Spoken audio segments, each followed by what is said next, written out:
T20 World Cup is what we're looking forward to. There might have been this series where you're talking about players not being around, not being available, some playing Test cricket. When that World Cup comes around, it's going to be full-strength squads for all nations.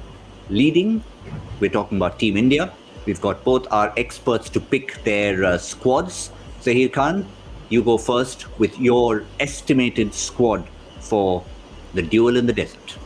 All right, you put the team out and I'll start. You say the word go and I'll start. Well, my thought process and you rightly said that, right? It has to be, everyone's thought process is different. Everyone looks at the game differently. Everyone wants to approach the squad in a different way. What I have given emphasis on is just having that flexibility around. And I'm just presuming that if it's only the 15 players which are going to be allowed, and that is usually the case with ICC tournament, then you've got to have that flexibility as well. And we've often talked about the traffic jam at the top, and we've been saying that maybe you have to take some tough calls. So keeping all those things in mind, for me, I've just gone ahead with KL and Rohit to start with, and then Virat there, Surya there. I know Virat has made that statement of him wanting to open the innings. But I would still say that Virat opens only in case Hardik is not available to bowl. So you can actually sacrifice one batsman in that scenario and get an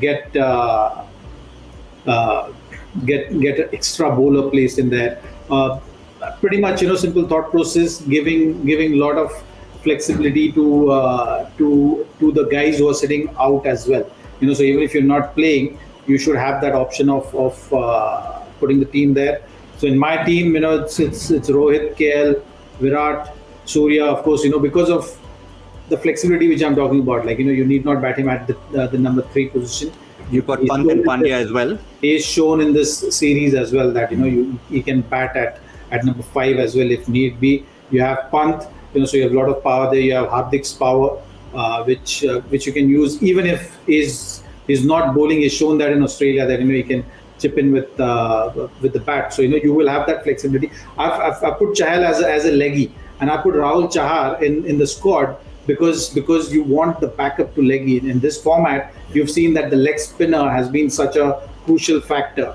I've given importance to the new ball bowling as well, and that's why my option to Chakravarti or Sundar.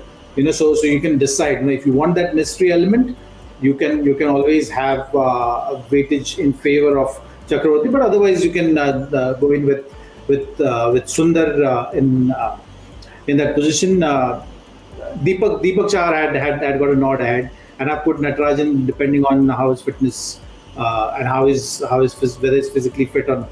If he's not fit, you can always go back to Bhuvneshwar. Shami is someone we can decide whether you want to be starting with him in the playing 11 or you need that pace. Otherwise, you need backup of Bumrah, right? Bumrah's kind of pace is only someone like Shami can bring to the table.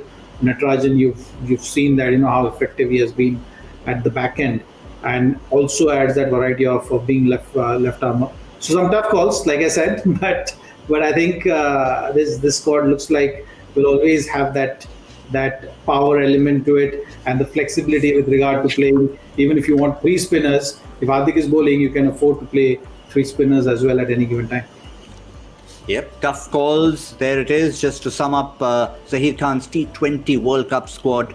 Right up top there, you've got plenty of power, plenty of the players who weren't on show in Sri Lanka, of course, but away playing test match cricket. So the guys who play all formats of the game right in there. A few T20 international specialists maybe thrown in, but these days, tough calls, yes, but it's looking like all format players getting the nod in that lineup. Harsha, over to you. Only a couple of changes, a couple of differences, not changes, only a couple of differences, and that comes in the way you think. Hardly any change in the batting, except that I don't know how fit Shreyas Iyer is. I just looked at the numbers before he got injured, and he had very good runs top of the order, he had very good runs down at the bottom. So I've got Shreyas Iyer there, but if he doesn't have enough match time behind him, then I'll look at Ishan Kishan. who play, a left-hander in the top five makes a huge difference. So Pant otherwise becomes the only left-hander. So that's the only difference. I thought a reward for Shreyas Iyer. He done really well. He gets the game moving. He's a bit like Surya Kumar Yadav in that position. So you've got two players who are inventive and very modern in their thinking. Only if Shreyas Iyer doesn't have enough game time does Ishan Kishan come in. So that's the only difference that I have with the batting.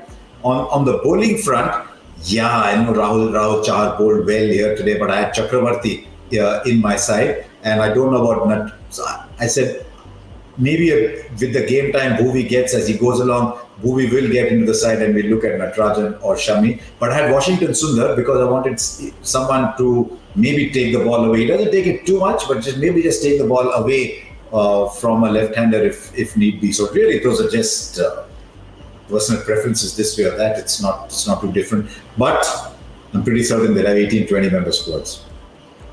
Yep, that's the one big thing we've been talking about throughout the course of this series as we try and sort of predict what it's going to be. And the real difference is going to be how many people are going to go. We saw that we've had net bowlers, and these days net bowlers just don't mean kids who are hanging around waiting for autographs. Net bowlers is a very different definition in 2021. And there's just one weakness in both our sides, and that's structural weaknesses because of the way Indian cricket is. Normally you want replacements for players. What happens? Suppose someone like Hardik Pandya in that team gets injured. Then do you want Jadeja to come up and bat at number 6 and play bowlers thereafter? Or do you play a batsman at 6 and go in only with 5 bowlers? Because one of the weaknesses in that side, as you look at it, Rohit Sharma, KL Rahul, Virat Kohli, Surya Kumar Yadav, Shreyas Iyer, Ishan Kishan, none of them bowl.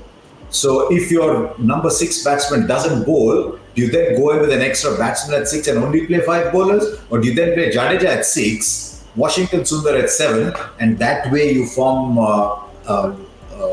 enough bowlers, but then you're short on batting. So there's just that issue that Hardik Pandya, Jadeja at 6 and 7 have to come to. Well, at the start of the show, Zaheer, we talked about endangered species, and I guess fast bowling all-rounders or batting all-rounders who bowl medium fast or fast, they are a rare commodity. Of course, and does change the balance. We often speak about it, but you can only try and cover all the bases. You will never get that.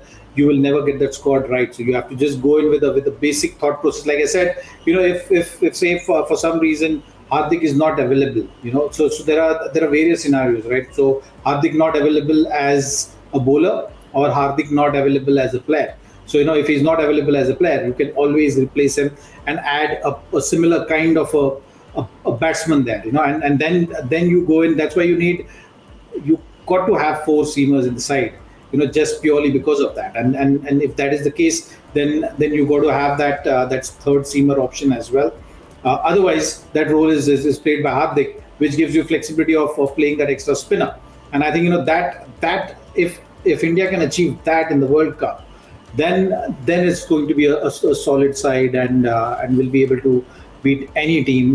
Doesn't matter even if the game goes a little up and down. I think they'll be able to really give tough time to any team, and maybe win the World Cup as well.